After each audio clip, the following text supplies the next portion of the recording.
guys, welcome to my channel. My name is Royce in Editor. Today we're going to be working on the layer tab, commands that are on the layer tab, what you can do with them. The number one tab that we have called margins. What is margin? Margins is what separates your text from the edge of your page. So for the sake of this example, this is where this mouse is where your left margin starts. From here to this place that is filled, from here to here the left margin, then from here to here is the right margin. What does this imply? This implies that whatever you're typing, whatever your cursor is going to blink from is right here. Okay, so this means that when I click my mouse, like zooming, I want to type something, the mouse starts from the beginning of that particular margin, which is from here to this place. So while typing, it will type down to where the right margin is, where it ends, then before it goes on to the next page. So this is what margin does to your work. So it actually gives space from here to here, or in case you finish typing and you print it and you want to maybe bind it and you want to spiral bind it, you can actually punch your holes in this place.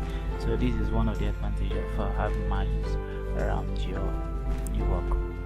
So there are different types of margins. If you click right here on the margin, you see that the normal margin, which is the top or the top and bottom.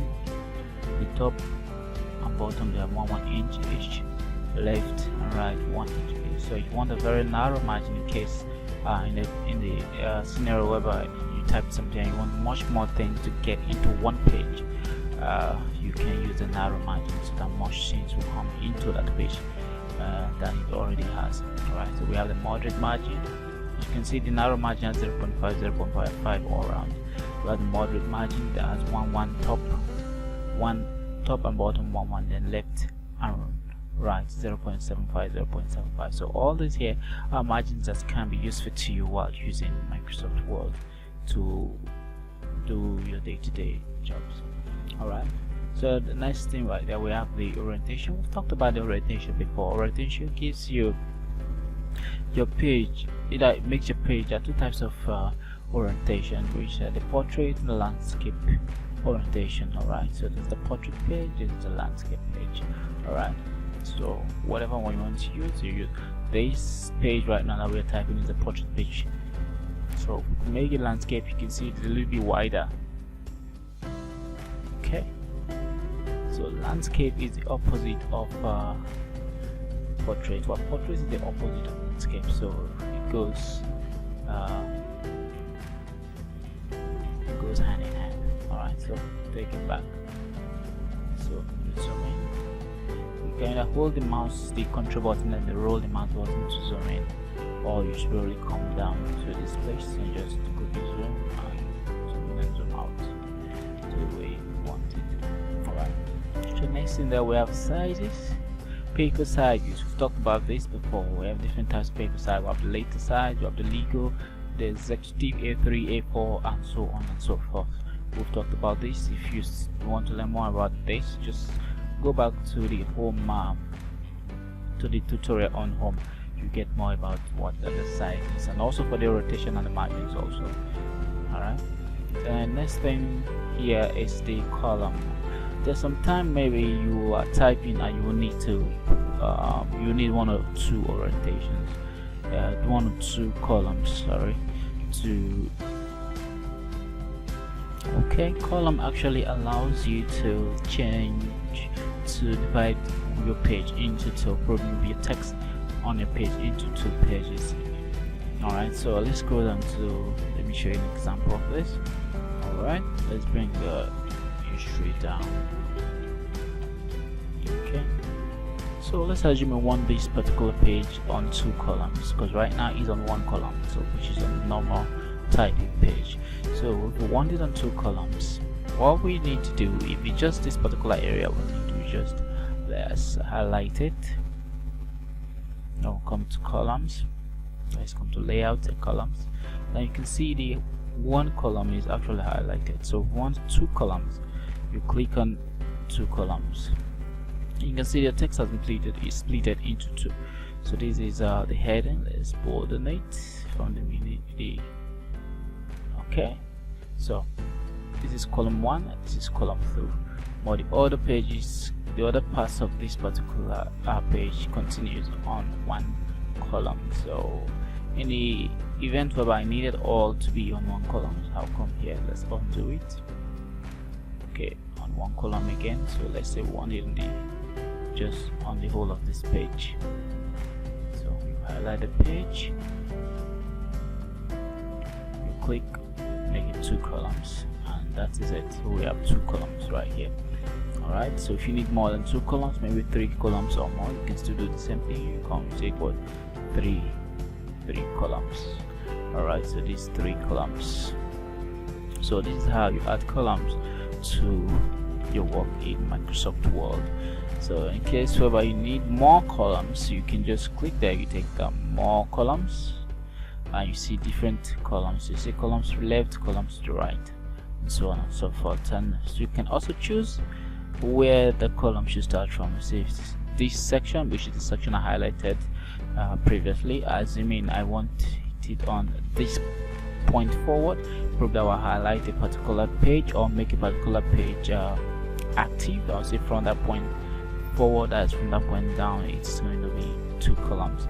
Or whole document, meaning I want the whole document in the whole document have type to be on 2 columns. So that's how columns works. Okay, the next thing there, so we think we see how we've talked about page break. How about you break your page in order for you to separate 2 topics from each other. So one topic will not be jumping into another, and the other is not going to be jumping into the other. So no matter what you do, so just in case you want to print, page break separates 2 pages from each other. Assuming we have a page of chapter 1, this is history of Nigeria, that will have another let's say this is another page, there's chapter 2. So we wouldn't want chapter 1 to spill into chapter 2. So if we separate, for us to separate chapter 1 here, the ending of chapter 1 here, and the beginning of chapter 2, we can page break it by pressing the mouse button there, then click on page break. Click on page break, it appears to take page break. You can see it's separated chapter 1, assuming, from chapter 2. So this is chapter 2. If you go up here, this chapter 1 now, and they're actually separated from each other. So no matter what they do, no matter how I try to edit this particular thing, these cannot spill into this, so that's why page breaking is good when you're typing words in when you're typing a long document with topics, so that each topic should be differentiated from the other. They will not spill into the other, and when you want to print it, just be the way you've arranged them to be. Alright, for more on page break, I think you should look for the tutorial on the home button. Okay, so guys, this is what I have for you on the layout tool. Let's look around. Okay, we think there's still some things, important things there for us to check. Let's come back up here. Okay, I'm just say we have all cut the text wrapping. We've done something like that already before on text wrapping. Alright, just in addition to the layout, we've done it before. Just a little recap on the text wrapping. Alright, text wrapping enables you to move objects when you place them on Microsoft Word. Okay, so like this is a picture that I've placed or carried from the desktop. I grab it, so I'll screenshot it right here to this place. So let's use another picture as an example. Let's minimize this. Let's copy this logo and bring it down here. Okay, did it come? Alright, okay. So this is it. So when you place pictures on Microsoft Word, they are not easily moved. Like I was trying to move it, now it's not moving. So the thing you do quickly to just makes it flexible for you to move is to come to what text wrapping right here and pick any of the text wrapping style. So if you don't want to come straight here, or this layout, you don't want to come straight to layout, you can just click on it and the text wrapping box is appearing right here also for you to pick up from. So all these are the different types of layout: the square, the tight, the true. If you come here, you still see the square, tight, and true. Alright, so let's assume I want to use square. Before that, one thing you should know: when you insert something or copy something, paste, and it's a picture on Microsoft Word, just know one thing: it's going to be on Microsoft Word with this wrapping type in line with text. Alright, so you just change it to square. Alright, so once you change it to square, it enables you to move it more freely than you were unable to do before. So let's see, let's delete this out. Okay, okay, so we're unable to carry it. Alright, so this is square. So square enables you to put a picture in the midst of a text in a square shape. Alright, so there are more there. There's tight, there's true, and core. Alright, so just 1 minute.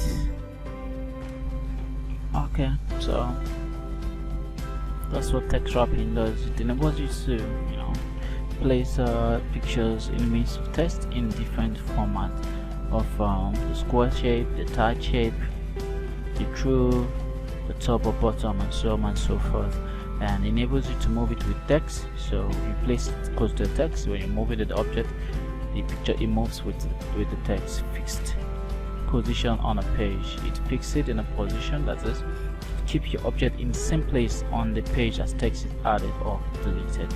Alright, so for more about this, we talked about this in our previous channels, previous videos on our insert, I think. So you just go straight to insert and look through and get more about these text wrapping that we were just making a little preview about. Alright, so that's the text wrapping. Then now there's another thing right there close to, which is a send backwards, and for this is used to probably move object either to the front or to the back of each other. So to demonstrate this, let's come to insert, click on shaped, let's draw a circle. Okay,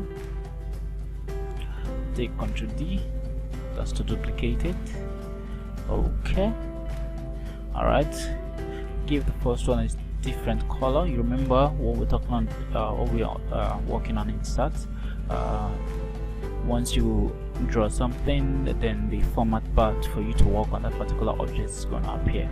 Alright, for more info about that, go to our previous video on insert tab. Okay, so let's change the color here. The insert tab has appeared, the format tab has appeared, so click on shape fill to fill inside the color. Okay, let's fill it to a totally different color this time. Okay, let's use this. Then let's change the lines, the line color to this. Let's make it thicker. Okay, let's change the line of this one also, make it a little bit thicker. Okay, change the color it carries. Alright, okay, so we've done something like this. So you can see this one is at the front of this one. So when you want to change it to the back, that is when center back and center front come into place. So if we want to send this to the back, you click it, is active. You come straight to the format bar, which is already appearing because we draw an object. So you see center back right here, or probably you can see come straight to the layout. You can come to center back also. It takes center back. So you see, so the one that's previously at the front has been sent to the back. So this is how center back and front works. Alright, Okay, so I think finally this is what we have here on the layout. Well, if you have more questions on some other things to ask, please just do what to put down your question on this channel under this video. I'll do well to just go through them and answer your question one by one. And if you need tutorial really at your doorstep, I offer that also. Online tutorial, I offer that also. Please just contact me via my email address ni10@gmail.com. alright, or just place a comment and there I will reply you under the comments so that we can get in touch from there. So please do what to like my videos, share it and to family and friends so that they can learn Microsoft Word. My name is Royce. Anytime once more, thanks for watching.